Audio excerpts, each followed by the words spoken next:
For 25 years, you've been helping to make our roads safer by doing the right thing. You've been the designated driver, you've stayed over, called home, you've called a cab or a friend, and planned ahead. Let's keep doing the right thing. Support sober driving by getting yourself and your friends home safely. Do the right thing. Visit ArriveAlive.org to find out more. Arrive Alive. Drive sober.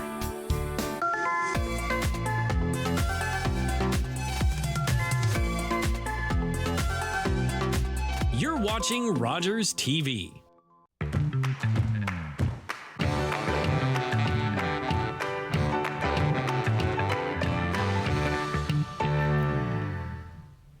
Welcome to this edition of Dufferin Life. I'm your host, Teena Avery. Thank you so much for tuning in.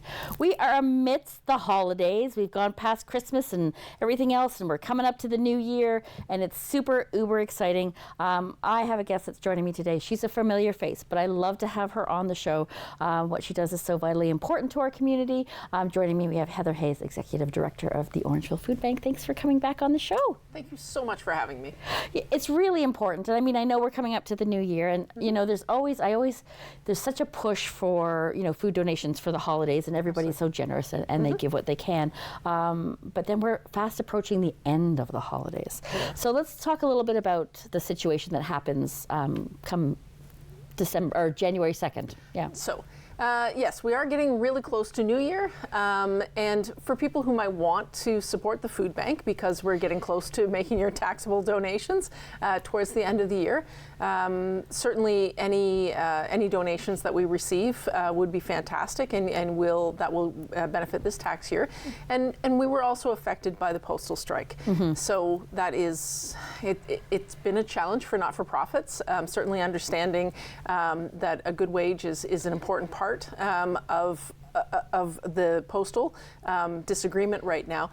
But for not-for-profits, because we weren't able to do our mail-out campaigns and that sort of thing, it's had a big effect. So donations would be gratefully accepted. And when we move into January, we're really looking at how are we sorting the food, making sure that it's getting out onto the shelves. And food banks really receive about 75% of everything they need between the months of September and the end of December. That's what will carry us through the winter, through the spring, because people with the best of intentions, we tend to fall off people's radars as the spring comes and we start thinking about getting outside again. Yeah, and I mean, we can totally understand that too, because I mean, and I've said it, I'm going to say a million times, I've said it a million times, that it breaks my heart personally to think of people that are hungry and in need. But so in the holidays, when everyone's got that generous giving feeling, it makes it really easy to remember. Yeah. But why I love to have you on at the beginning of each year is because, you know, as much as you're saying you have stuff that sustains you, it's nice to have people have that reminder, like, oh, it's after the holidays and those people still need food. They absolutely do. And this year we've seen a 38% increase in the need. We saw a 37% increase last year as well. So the increase continues. And at this point, we are putting out between 50 and 60,000 pounds of food out the front door every month, but we're only really receiving 20 to 30,000 pounds in the back door. So there's a shortfall every month of about $20,000 or 20,000 pounds. So again, by supporting the food bank on a regular basis, maybe you want to consider, instead of a big donation at the end of the year, maybe you want to consider a monthly donation, which allows me to know that we have a certain amount of funds that we can spend on fruits and vegetables and proteins and milk and eggs and those kinds of things that are vitally important and probably the most costly when you think about somebody's budget. So I think that's really important. And then there's always the opportunity to volunteer at the food bank too. We've got lots of programs that need lots of volunteers, so that's always helpful. Well, let's talk a little bit about those programs. Sure. So I think maybe most people know that we have a vending machine that sits at Town Hall. Everything in it is a quarter. We want to make sure that food is accessible to people. And as the increase has gone up at the food bank, we have to find ways to get food to the people and not people to the food at the food bank. So that's one of the innovative ways that we're doing that. We also have our sliding scale produce markets. We have them in Shelburne, Grand Valley, and Orangeville. You can look them up on our website. And basically you can buy food at retail, produce, Or if you're needing some support, you can take a 30% discount or a 50% discount off that. And when you're paying retail, you're actually supporting your neighbors who are going to need that 30 to 50% discount. Yeah. We have cooking classes at the food bank, which is fantastic. We run a community garden program during the summertime, and we also deliver out to seniors' buildings. And it's like a small farmer's market to them so that they can get fresh fruits and vegetables, milk and eggs, that kind of thing. And then we support about 15 different agencies across our area with food going out the back door. So those agencies that we all are familiar with, Community Living Dufferin, Family Transition Place, with the Lighthouse in town, as well as smaller and larger food banks. One of the things that's a benefit for us is when we share food, right? So if we're going to get, so we have an entire skid of Frank's Red Hot Goldfish crackers. Right, exactly. So we tend to get odd things. Yeah. So I can accept a skid of those if I have those sharing partners to Right. be able to distribute them. Or, frankly, they're going to sit on my, No pun intended. Exactly. They're going to sit on the floor for a while in the warehouse. So we want to make sure that we have the ability to share food. So we do run quite a few programs. Last year, if we look at how many tummies we touched, meals or food programs benefited 32,000 tummies in our area. Wow. The number is astounding. And it's amazing what you're doing, of course. And it just blows me away to think of that. And, you know, one of the things that I think we've always talked about when you come on the show is you never know who is in need. It could be the person living beside you. It could be a family relative. It could be, you know, a friend of a friend. People that you see just walking on the street that work at a store. Just because people are employed doesn't mean that they're making enough money to cover everything that they need. And sometimes people have to make the choice between electricity and food for their kids versus food for themselves. Yes. I mean, and it's heartbreaking. And it is. looks like it's just growing. It is. Yeah. We desperately need policy change at the top. Food banks will not be able to keep up with this. They were started 30 years ago as a Band-Aid measure, and it's not gotten any better. And if they were an emergency then, emergencies have to come to an end, and it hasn't. So we want provincial and federal governments to consider a grocery benefit for people, to consider upping ODSP, Ontario Disability Support Program, and desperately OW rates. Right now, Ontario Works rates are $733 a month. Wow. You can't live on that. And No. if you happen to be unhoused, they take about $350 of that away from you. Oh my goodness. So now you're down to $350, $370 a month to exist on, and the expectation is that you will go out and get a job. I don't know how you do that when you're unhoused, you don't have clean clothes, hygiene, all of those pieces on $350 a month. I think it's an unreal expectation. And then we also have to look at housing. Housing for everybody. We need all the types of housing. And if we don't address those critical issues, it will be unsustainable for food banks to keep up. Yeah, I mean, and I think that's, you've touched on an important part, because it may be the perception of some people that you get funding from the government, you get a lot of what you need from the government, and that's not correct, is it? It isn't. We do not receive any provincial or federal funding. In this role, I'm incredibly lucky to have a great partnership with the town of Orangeville, who provides us with $25,000 a year, and the county, who provides us between $50,000 and $70,000 a year. But we have to ask for that money, and it's about 7% of my budget. So the rest of it has to be fundraised. Food banks have never been supported by provincial or federal governments. Well, I'm definitely behind. We need change. We really, really do. I mean, I'm sure there's a lot of people that over the years have given generously that now find, with the cost of living and everything going up, that they're not able to do that as much. Absolutely. 15% of the people accessing the food bank right now are working, and 1 in 5 individuals across Canada that are accessing a food bank are employed. Right, so there's a lot to that. 60 people in our last month's stats owned homes. These are people who are sitting across from me saying, my mortgage is $4,700 a month. What am I supposed to do? Oh my goodness. And we don't have answers for that. No. I saw a young man today, and he has his income is Ontario Works. He was incredibly depressed. $733. His rent is $1,025, and his hydro is $200. So he's $500 behind. Just at the get-go. That's That's right. not including anything else. No, and so we could say, absolutely, go out and get a job, make that happen for you. It still will not be enough for him to catch up before he loses his apartment. He will become homeless eventually. It is absolutely heartbreaking, and I'm speechless. It's really hard to think about that with people that are doing that. And we do what we can. Everyone, we live in a great community that does come forward to help a lot. And there are so many people in need that it brings tears to my eyes. It's heartbreaking. It's heartbreaking. And I know you deal with this on a daily basis, and I wish there was more that the rest of us could do to help, if we can. And let's talk about something that's coming up. We've got the coldest night of the year coming up. And let's talk just a little bit about what that is and how it originated, the concept behind it. It'll come up on the screen. It's coming up very soon in February. So it is. So this year we're doing coldest night of the year on February 22nd, which is a Saturday. We're thrilled to be doing this event again. It was created to support the hungry, homeless, and hurting in our community. It is a national fundraiser, happens across Canada, and we're lucky enough to be able to participate in that. So it will be happening at the Foodbank again this year. We're very excited about that. And our goal this year is $200,000. Amazing. So it's a big, audacious goal. The community has always been so generous in supporting us.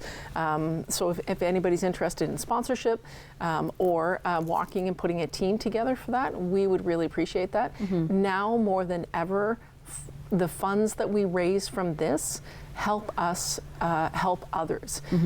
If you think about just my perishable budget alone, it's $345,000 this year. Wow. So these funds are critical for us to be able to do what we do best, which is feed people. Absolutely. We've got a couple minutes left, and I just want to touch base on some of the items that maybe that come in need in the new year that you may, you'll have some, but what are some of the things that people should really look for and to donate? So some of the pieces that we're always looking for, always 5 and 6 size diapers. We seldom have them. They're very, very expensive. And you're tired probably as a parent by the time your child gets to size 5 and 6. So those are things. Thinking about adult incontinence products, it seems like a small thing, but that cost is not covered anywhere for seniors. There's no additional funding that they can access for that. And when you've hit that stage in life, it's difficult to manage. So adult incontinence products are really important. Things that you would find in your grocery cart, we never receive things like oil, margarine, or butter, ghee. And if you think about making dinner, every entree that you make starts with a fat. Yes. Everything. And that's not something that we have. Spices, small things. We don't get spices at the food bank, right? Yeah, I was to say, and you want your food to taste like something. Absolutely. Yeah. I once had somebody tell me that they felt like they had finally made it because they had 4 blocks of cheese in the fridge. We don't get cheese. Cheese is a luxury that we can't afford. We do purchase milk and eggs. We guarantee those at our food bank. We guarantee 10 to 12 different kinds of fresh fruits and vegetables. And we also have proteins there. We have partnerships with farmers where we have a cattle beast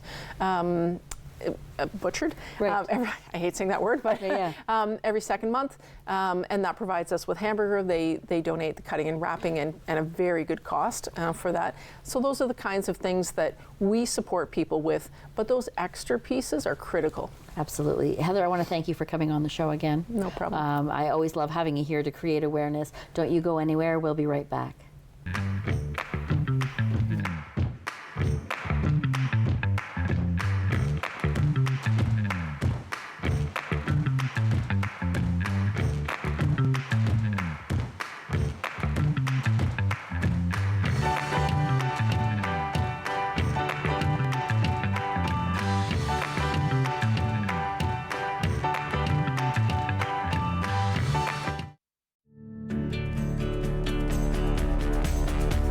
This program is brought to you by Rogers Xfinity, connecting you to more of what you love.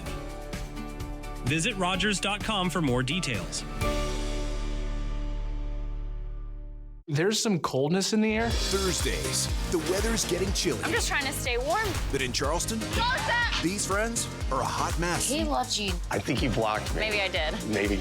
Oh, that looks yummy. Yummy. They're turning on the charm and each other. Do you know who you're dating? Everybody happy? Super awkward, but I'll gladly watch. Brett thinks you and JT slept together. Do you really think I would have an affair with you? JT, she's an annoying gnat. Southern Charm, all new, Thursdays at 9 on Bravo or streaming on City TV Plus. With Rogers TV, you can cheer on the home team from the comfort of your living room. We'll head to the rink, the field, the court, or the pitch, so you don't have to. Tune in and cheer on your local amateur athletes on Rogers TV.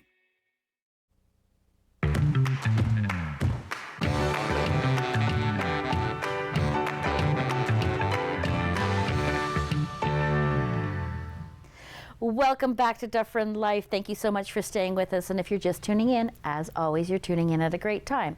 So you're either watching this right before the new year, or you're watching this just after the new year happened. And we talked about that a little bit at the beginning of the show. And we talked about ways to give back with the food bank and all that sort of thing. But now we're going to talk about ways you can help yourself and empowering your intentions. This lovely lady has been on the show once before, and I'm thrilled to have her back. We have Lauren Wolf. Thank you, Lauren, for coming back. You're so welcome. So happy to be here. I'm thrilled that you're here. So we're going to talk about empowering our intentions. So maybe we should just start with what that really means. So good. Yes. So first of all, let's talk about what an intention is. So an intention is something different than maybe a resolution a little bit, because an intention is more so geared toward a feeling, something that we desire to feel. Whereas a resolution might be a little bit more rooted in the physical world. Yes. An intention is a direction that we're going, but how we get there might be more flexible. Okay. Yeah. Well, and I think that's true. Like, and I think in the past shows I've talked about resolutions, and I'm not a big fan of the word resolution because you know, you get into the new year like, I'm going to get healthy, I'm going to lose weight, I'm going to do this, I'm going to achieve that, I'm going to do this. But then like 2 months in, the majority of people just let that fall to the wayside. So I think intention is a great word. Versus the resolution type of idea. It's good to make resolutions, don't get me wrong. Sure. It's good to have goals, and for me, I have intentions for my health. So I want to become healthier. I want to lose a little bit more weight, do some toning, but my intention is I want to have the quality of life that I want. And my feeling is that I need to do that to start off with, both mentally and physically, as to make some changes in my life. Absolutely. And having an intention and working toward your health especially is something that you'll never regret. Taking care of yourself, taking care of your health is always going to be a good investment. Yes, absolutely. I just want to love my life. Like I just want to be happy, and I am. I'm loving my life. I'm totally happy. But there's a few more things I feel like I could do to get there. So it kind of crosses that whole. Maybe Teena's talking about a resolution about losing some weight and toning, but no, it's really my intention to just live my best life, be happy every day, and this is step one of multiple things I'm doing. It's not just about the physical things, but it's the mental things as well. Exactly, and you want to feel good in your body, whatever your goal is, whatever you're doing. So where does one start? Like, how do we empower our intentions, and how do we figure out what our intentions are? Like, well, to figure out what our intentions are, we'll probably want to start with actually going a little bit inward. Okay. And understanding what it is we want to feel. And if you have no idea where to start with that, you can think about when you feel best, when you feel maybe most motivated, when you feel most courageous, when you feel most good about what you're doing, and start with those feelings. Okay. So maybe I do want to feel more courageous. Maybe I do want to feel more alive or more grounded. Like there's all kinds of things that we can want to feel. And so that's where we would start with, what do I need to be my best self, as you were saying? Yeah, and I think, like for me, you know, I've gone through some things, very sad, very upsetting things over the past few years, and that's kind of where I look back to, like, okay, well, was I happy then? Maybe not, but you know, you're going through life and you think you're doing your very best, and then when you actually look back at things, then you look inward and think, okay, what can I do to improve myself? What can I do to make myself feel that happy feeling? And I actually had someone say to me, oh my goodness, you have not sounded like yourself in all these, like for the past few years, and this is the first time in a long time you sound like your happy, crazy self that you are. So you know that you're moving forward, and like I said, like there's steps, you know, to improve myself, and just to get there, right? And it can be a journey. Yeah, and like you said, we want to feel good, we want to live our lives feeling good, but we also need to feel everything that's coming up. So having an intention, especially around how you navigate those challenging moments, is usually where I go. So if I want to meet my challenges with like acceptance and curiosity and compassion toward myself, maybe that's where I start with an intention.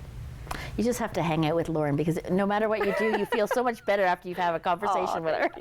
I mean, that's how. I mean, we've always had these talks, and then we've had talks, and she's just this comforting person that just kind of makes you realize that maybe you need to kind of look outside a little bit more in order to look in. True, right? We do really get stuck in our own perspective, the minutia of every day, right? Right. We get stuck there so often. It's very human. We all do it. And being able to open our lens a little bit to look at the big picture, to have the goals, and to have an intention generally of how we want to feel can help us widen that lens and kind of zoom out of our everyday life and go, okay, but where am I going? Yes. And how can I take very small but actionable steps to get there every day?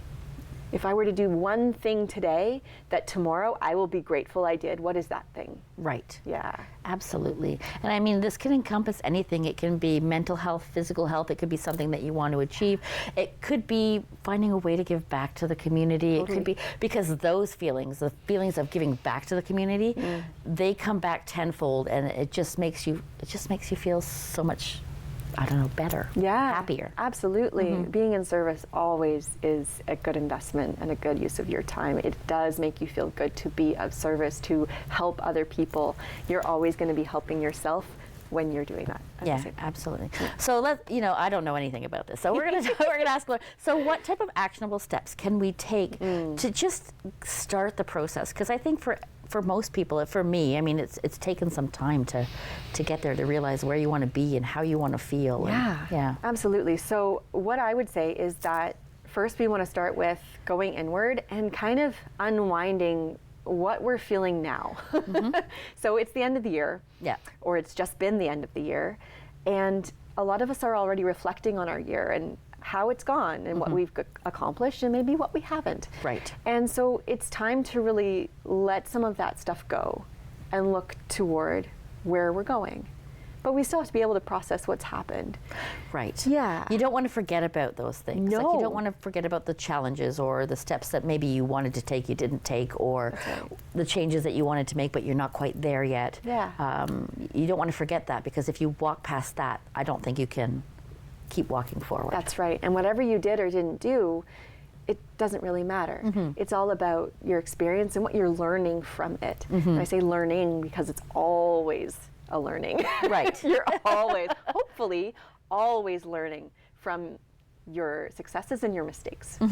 So what I would say first is unwinding, reflecting. Reflection is so important.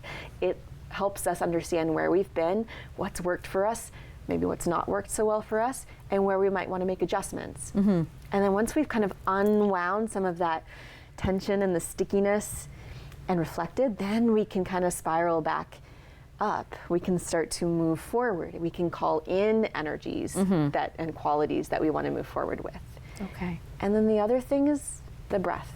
Okay. We talk about the breath so much in yoga and coaching and everything because it moves energy.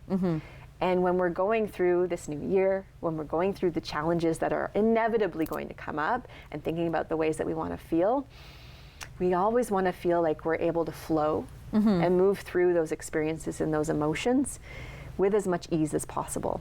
And the breath really helps us to do that, because just like if you hold the breath, your whole body tenses up. You can't let new energy in. You also can't let go of what's there. Right. And similarly, if you hold the breath with the lungs empty, a lot of us start to panic. Right. There's no movement of energy. We're kind of clamped down. We're afraid to take something new in. The breath helps us remember that we can let go and we can receive. Okay. We can let it go and we can let it flow back in and trust that we are enough moment to moment, we have enough moment to moment, and the breath keeps going, just like life does, just like our emotions do. Yeah, I mean, and I think we can all relate, because I think all of us look for a life with no stress. There is not a life with no stress. There's always going to be something.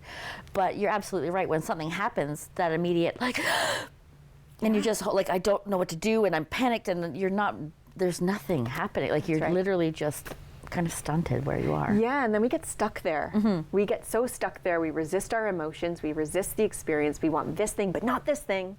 And then we get stuck because it's not the thing that we want. Right. So when we learn to breathe through those experiences, through those emotions, which on an average take only about 90 seconds to complete, then we can actually move forward. Right. Yeah. Okay. Yeah, so we can do a little bit of movement just to get that in our bodies. Yeah. Yeah. Okay. Let's move. Wonderful. So it's super simple. We're going to do 3 movements. Okay. The first one is a counterclockwise circle. So however you're sitting, cross-legged, on the floor, in a chair, on a couch, whatever works.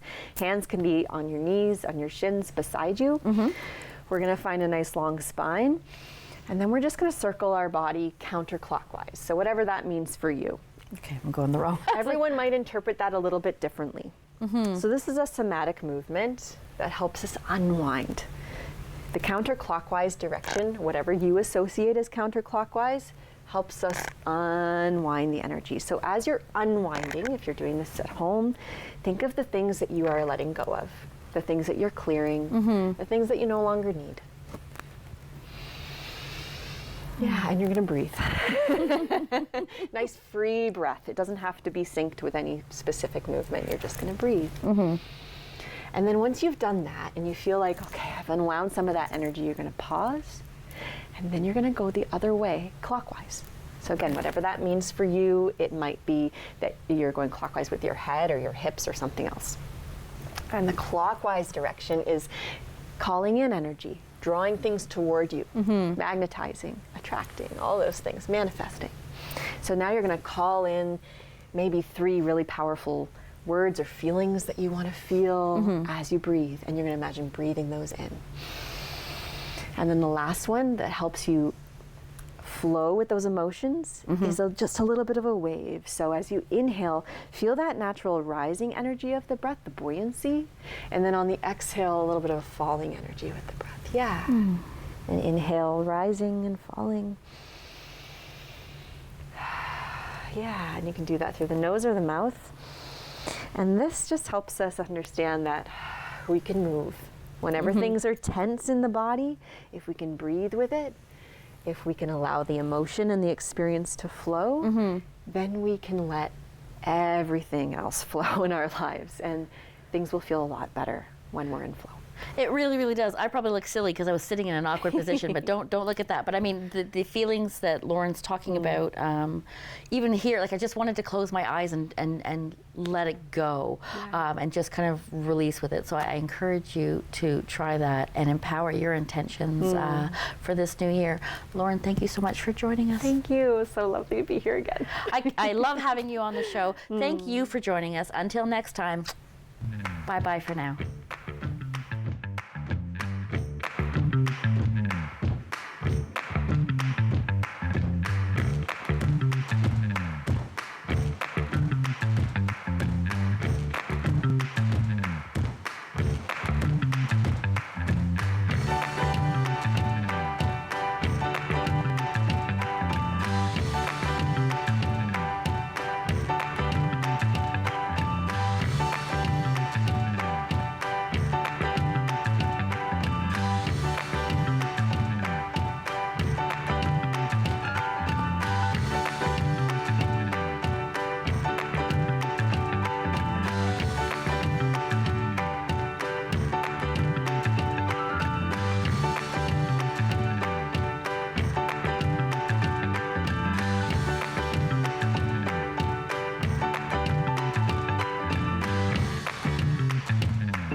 Connect with us by visiting our website or email us at comments@rogerstv.com.